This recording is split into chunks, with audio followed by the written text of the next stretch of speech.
হবে। আমি আসলে এই সংকটময় মুহূর্তে ছোট্ট একটা কথা বলতে যাচ্ছি, সেটা হচ্ছে কি, দেখেন আসলে কোনো দেশেই যেসব বড় বড় গণতন্ত্র দেশ আছে, ইন্ডিয়া বলেন, আমেরিকা বলেন, ইংল্যান্ড বলেন, প্রত্যেকটা দেশে কিন্তু আপনার দেখেন একটা সরকার কিংবা একজন ব্যক্তি যখন প্রধানমন্ত্রী থাকে তখন কিন্তু 2 টার্মের বেশি ক্ষমতায় থাকতে পারে না। তাদের দেশীয় আইনেও নাই এবং তারা থাকে না, কারণ তারা এইসব আমাদের দেশে এখন যে সংকটময় পরিস্থিতি, তারা কিন্তু আরো 100-200 বছর আগে কিন্তু এইগুলা পার করে এসেছে। হ্যাঁ, আর আমরা এখনকার প্রজন্ম যারা আছে তারা কিন্তু এখন সেই পরিস্থিতি পার করছে। দেখেন আসলে যখনই একটা সরকার 10 বছরের বেশি থাকে, 15 বছর 20 বছর ক্ষমতায় থাকে, তখন কিন্তু প্রত্যেকটা জায়গায় মানে পার্সিয়ালিটি হয়ে যায়, প্রত্যেকটা জায়গায় ক্ষমতার অপব্যবহার এবং দেশের যে ব্যালেন্স থাকে, যে ভারসাম্য থাকে, সেটা কিন্তু ঠিক থাকে না। প্রত্যেকটা কর্মক্ষেত্রে, সরকারি প্রতিষ্ঠানে, প্রত্যেকটা কোম্পানি মালিকানা কোম্পানি বলেন এবং দোকান প্রসার বলেন এবং গ্রামের প্রত্যেকটা বিচার বিভাগ বলেন, প্রত্যেকটা জায়গায় কিন্তু একতরফা একদলীয় মানুষজন হয়ে যায়। যে কারণে আপনি বিরোধী দলের লোক যদি কোনো ছোট্ট সামান্য বিচার নিয়ে যায়, একজন মেরেছে আপনাকে, কি কারো কিছু চুরি করেছে, কি কোনো কারো মেয়েকে ইপটিজিং করছে, এই সামান্য একটা বিচার নিয়ে যান, দেখেন আপনি সেখানে বিচার পাবেন না। কারণ সম্পূর্ণ প্রত্যেকটা জায়গায় সব জায়গায় একতরফা হয়ে যায়। কারণ ওই ধীরে ধীরে ধীরে 1 বছর 2 বছর 5 বছর 10 বছর 15 বছর 20 বছর এর ভিতরে প্রত্যেকটা জায়গায় দলীয়করণ হয়ে যায়, যে কারণে কিন্তু আপনি বিচার পাবেন না। মানুষের কিন্তু মানে ব্রেন অবক্ষয় হয়ে যাচ্ছে, যে কারণে আপনি বিচার পাবেন না, বিচার পাবেন না। যে কারণে আপনার এই তারা বড় বড় যেসব গণতন্ত্র রাষ্ট্র আছে, সেখানে কিন্তু একটা সরকার 2 টার্মের বেশি ক্ষমতা থাকতে পারে না। এমনকি যখন দেখে যে সেই সরকার, যে প্রধানমন্ত্রী, যে প্রধান থাকে, সে যখন দেখে যে দেশের জনগণের চাহিদা, দ্রব্যমূল্য বলেন যাই বলেন, পূরণ করতে পারছে না সঠিকভাবে, তারা নিজেই থেকে কিন্তু পদত্যাগ করে ফেলে।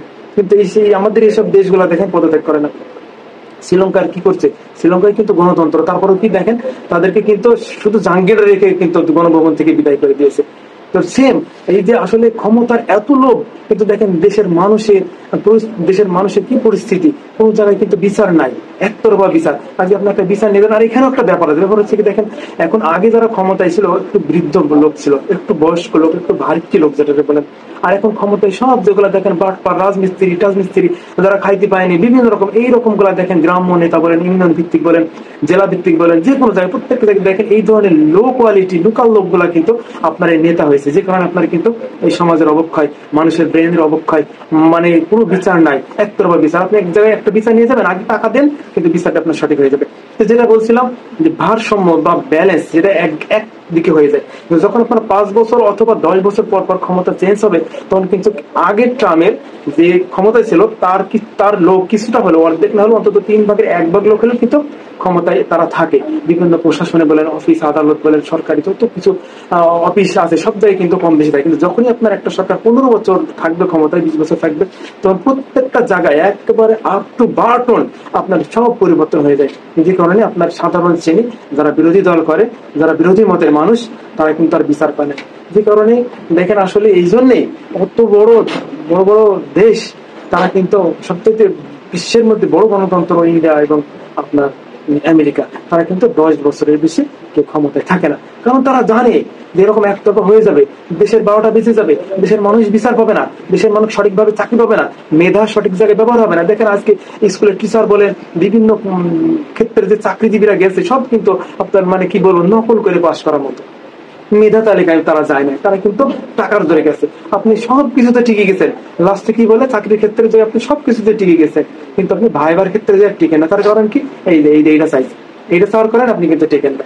তো যে কারণে অবশ্যই 10 বছরের বেশি মানে কোনো দলই একতরফা ভাবে, একটানা ভাবে যেন ক্ষমতায় না থাকে।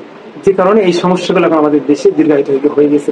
এখন মানুষের ভেতরে একটা চাপা ক্ষোভ, এই চাপা ক্ষোভটা কিন্তু আস্তে আস্তে বহিঃপ্রকাশ হচ্ছে।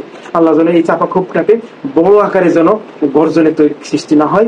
আল্লাহ যেন অল্পতে যেন আমাদের দেশের সমাধান হয়, সঠিকভাবে আমরা যেন দেশে বিচার পাই, সঠিকভাবে যেন আমরা চলতে পারি, ঠিক মতো খাইতে পারি, এইভাবেই আমরা যেন সবাই একসাথে মিলেমিশে থাকতে পারি, আর যেন একটা মানুষেরও প্রাণ না যায়। আমি সেই প্রার্থনাই করি আল্লাহ তাআলার কাছে এবং সবার কাছে ধৈর্য ধরা মানে আবেদন করছি। সবাই ধৈর্য ধরুন, ধীরে সুস্থে আস্তে আস্তে এগুন, কেউ মানে উগ্রবাদী টাইপ ভাবে কেউ কোথাও ব্যবহার করবেন না। সবাই ভালো থাকবেন, সুস্থ থাকবেন। আমার যদি কোনো ভুলভ্রান্তি হয়ে থাকে কথায়, আমি সামান্য ছোট্ট ক্ষুদ্র মানুষ, আমি ছোট্ট একটা মেসেজ দেওয়ার চেষ্টা করছি। আসলে একতরফা ভাবে কোনো সরকারি 10 বছরের বেশি ক্ষমতায় থাকা ঠিক না, যে কারণে আজকে কিন্তু এই পরিস্থিতি। স্বৈরাচারী ভাবে কেউ কিন্তু টিকে থাকতে পারে নাই। তারা কিন্তু অনেক ক্ষতিগ্রস্ত হয়েছে, দেশ ক্ষতিগ্রস্ত হয়েছে, তারাও কিন্তু শেষে অপমানিত হয়ে তারা কিন্তু ক্ষমতা ত্যাগ করছে এবং পৃথিবী ত্যাগ করছে। দেখেন না, আমরা আমাদের হালে আমরা দেখছি সাদ্দাম হোসেন কত বড় ক্ষমতাশালী লোক ছিল, দেশকে কত উন্নতি করছে, তারপরে সে কিন্তু টিকে থাকতে পারেন। কারণ এই যে ব্যালেন্স নাই, একতরফা ব্যালেন্স। যারা বিরোধী পক্ষ, বিরোধী মত, তারা কিন্তু বিচার পায় না। সেম গাদ্দাফি লিবিয়ায় কিন্তু যারা ছিল আমাদের সঙ্গে, আমি যখন কাতারে ছিলাম লিবিয়ায় কিন্তু তারা ছিল, তো তারা বলে যে ভাই আসলে কোনো কিছুর অভাব নেই, কিন্তু ওই যে বিচারহীনতায় মানুষ যারা বিরোধী পক্ষ তাদের কোনো বিচার নাই। তো যে কারণেই আপনার ব্যালেন্স ঠিক রাখতে হলে দেশের এবং দেশের মানুষের, তাহলে কিন্তু অবশ্যই 10 বছর পর পর, মানে 10 বছর অধিক না, আরো কম হোক, 7 বছর কি 8 বছর করুক, তাহলে সবচেয়ে বেটার হয়। তাহলে আপনার দুই পক্ষের ব্যালেন্সটা প্রত্যেকটা ক্ষেত্রে ঠিক থাকবে। তো ঠিক আছে, ভালো থাকবেন, সুস্থ থাকবেন। এই পর্যন্ত, আল্লাহ হাফেজ, সালাম আলাইকুম ওয়া রাহমাতুল্লাহি ওয়া বারাকাতুহু।